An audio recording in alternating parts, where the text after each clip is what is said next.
ہن میں ایک حلف نامہ پڑھن لگا، تسی سارے اودے تے پڑھنا ہے نال۔ بسم اللہ الرحمن الرحیم۔ میں اللہ رب العزت کو سمیع و بصیر جان کر اور خاتم الانبیاء والمرسلین حضرت محمد مصطفیٰ صلی اللہ تعالیٰ علیہ وسلم کو گواہ بنا کر حلفیہ عہد کرتا ہوں کہ اے اللہ کے رسول، میری جان، میرے ماں باپ، میری اولاد، میرا تمام مال اور جو کچھ اللہ رب العزت نے مجھے عطا کیا، وہ سب اپنے خون کے آخری قطرے تک نبی علیہ السلام کی ختم نبوت اور تحفظ ناموس رسالت کے لیے ہمہ وقت پیش کرنا اپنا اعزاز سمجھتا ہوں۔ میں اللہ تعالیٰ اور نبی علیہ السلام کی اطاعت و وفاداری کو ہر چیز پر مقدم رکھتا ہوں اور دین اسلام کی تمام اقدار پر مکمل ایمان رکھتا ہوں۔ میں تحریک لبیک یا رسول اللہ کے آئین، منشور اور پالیسی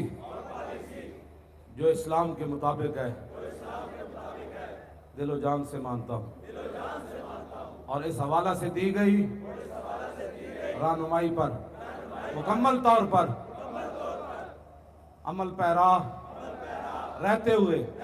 اپنے فرائض منصبی پوری ایمانداری، اپنی انتہائی صلاحیت اور وفاداری کے ساتھ تنظیمی دستور اور پالیسی کے مطابق سر انجام دوں گا اور پارٹی کے نظم کی خلاف ورزی نہیں کروں گا۔ میں حسب ضابطہ تحریک لبیک کے مرکزی عہدیداران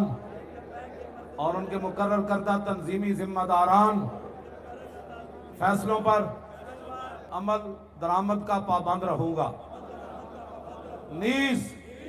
شریعت کے دائرے میں رہتے ہوئے درجہ بدرجہ اطاعت کروں گا۔ میں اپنے ذاتی مفادات کو تاریخی امور اور فیصلوں پر اثر انداز نہیں ہونے دوں گا۔ میں عہد کرتا ہوں، خواتین کہے میں کرتی ہوں، کہ ہرگز کسی ایسی سرگرمی یا سازش میں اعلانیہ اور غیر اعلانیہ، ظاہری و پوشیدہ حصہ نہیں لوں گا جس سے تحریک لبیک میں گروہ بندی یا دھڑے بازی وغیرہ کا اندیشہ ہو۔ میں مملکت خداداد پاکستان کی نظریاتی و جغرافیائی سرحدوں کی حفاظت و استحکام میں اپنا بھرپور کردار ادا کروں گا۔